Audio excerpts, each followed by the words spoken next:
Olá, queridos irmãos e irmãs, hoje é quarta-feira, dia 14 de outubro. Nós estamos na quarta-feira da 28ª semana no tempo comum. O evangelho que nos é proposto é o evangelho de Lucas, capítulo 11, versículos do 42 ao 46. Naquele tempo disse o Senhor: Ai de vós, fariseus, porque pagais o dízimo da hortelã, da arruda e de todas as outras ervas, mas deixais de lado a justiça e o amor de Deus. Vós deveríeis praticar isso sem deixar de lado aquilo. Ai de vós, fariseus, porque gostais do lugar de honra nas sinagogas e de serdes cumprimentados nas praças públicas. Ai de vós, porque sois como túmulos que não se veem, sobre os quais os homens andam sem saber. O mestre da lei tomou a palavra e disse: Mestre, falando assim, insulta-nos também a nós. Jesus respondeu: Ai de vós também, mestres da lei, porque colocais sobre os homens cargas insuportáveis, e vós mesmos não tocais nessas cargas, nem com um só dedo. O texto de hoje é complementação, é continuação do texto de ontem, que nós refletimos sobre justamente tomar o cuidado de nós não nos tornarmos fariseus. E Jesus hoje vai revelando o porquê, né?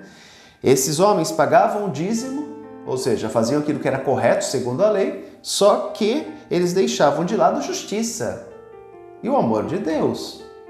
Ou seja, se apegavam somente a uma prática exterior, né? O agir, mas deixavam de lado aquilo que é muito mais importante, o amor de Deus e a justiça, a vivência da justiça. Quer dizer, se eu fizer aquilo que está na lei, eu posso praticar a injustiça e não preciso ver o amor.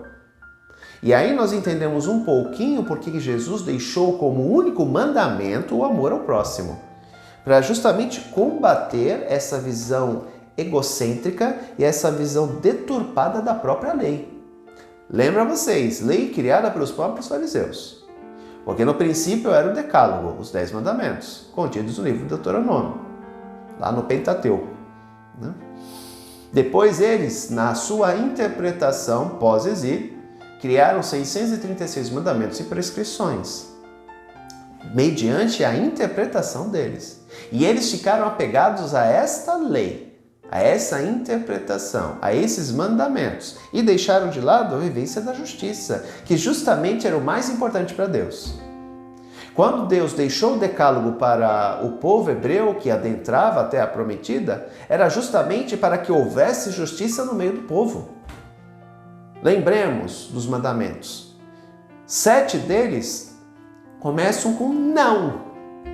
Não matarás, não levantarás falso testemunho, não cobiçarás a mulher do teu próximo, não cobiçarás coisas alheias, não furtarás, ou seja, ações que machucam o outro, que interferem na vida do outro.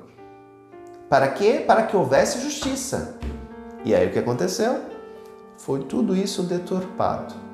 Esqueceu-se a justiça, esqueceu-se o amor ao próximo e se apegou simplesmente à vivência de uma prática religiosa através de atos vazia. Era uma religião vazia. Era uma religião de vinho velho.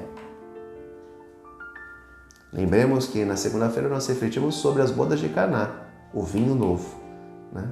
E o vinho novo é pautado na justiça e no amor. O vinho velho, a antiga lei, perdeu totalmente, virou vinagre. Segundo aspecto que podemos destacar, né? Jesus se refere aos mestres da lei, que jogavam cargas insuportáveis nas costas do povo. Aqui é um recado àquelas pessoas que gostam de ficar presas muito à lei e aos mandamentos, jogando uma carga insuportável ou condenando os outros. Nós não temos esse direito. Porque muitas vezes nós queremos que os outros vivam coisas que nós mesmos não conseguimos viver. Então nós temos que ter no mínimo a decência, já que eu não consigo viver isso, eu não vou cobrar do outro, né? E vou tentar eu conseguir viver para eu descobrir um meio como viver para poder ajudar o outro, mas não obrigar o outro, condenar o outro porque o outro não vive, se eu mesmo também não consigo viver. Então primeiro eu tenho que buscar eu viver isso, descobrir a forma como viver isso, para depois poder ser apoio para o meu irmão. Aqui eu lembro de um outro texto, e nós já refletimos aqui também, de que hipócrita Tira primeiro a trave do teu olho para depois tirar o cisco do olho do teu irmão.